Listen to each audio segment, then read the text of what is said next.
Hey, this is Brandon with Vance Outdoors. We're going to go over turkey scouting in today's video. Scouting turkeys is something that's not necessary, but there is some scouting involved if you want to get into scouting for turkeys. A lot of times you can just slip into your private hunting woods or a public hunting area, and you get one to gobble. You can get down in the hardwoods and call them right in.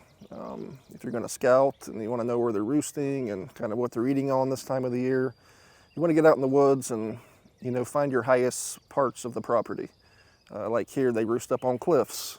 Up in trees, you can find all their scat at the bottom of the trees where they're roosting is a good indicator that that's a roost site. Like I said, it's super high. This one's way up on a cliff. You can barely get to it. They fly right up to it from the bottom. If the weather's bad, a lot of times we'll roost on the other side of the property in where it's called the beeches. There's a lot of beeches in the bottom. Good strong tree, good limbs for them. Kind of gets them out of the weather for that night. And as far as roost sites as well, is roost them in the evenings or hitting a locator call when they're still on the roost in the mornings. And as far as scouting where to put your blind, if you're hunting in a field like I do a lot of times, I'll put the blind out in the middle of the field. I don't brush it in. They're not like a deer. I've had them come in multiple times just to a blind out in the middle of a field. To where they can see you, your decoy spreads from, the whole area, and you can see them from that whole area.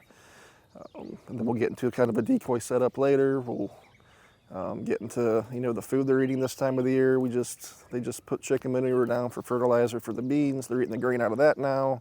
They're chasing bugs around, so that's kind of what they're eating, and depending on where the hens take them from their roost, just kind of determines where they're wanting to go that morning. A lot of times it's a food source.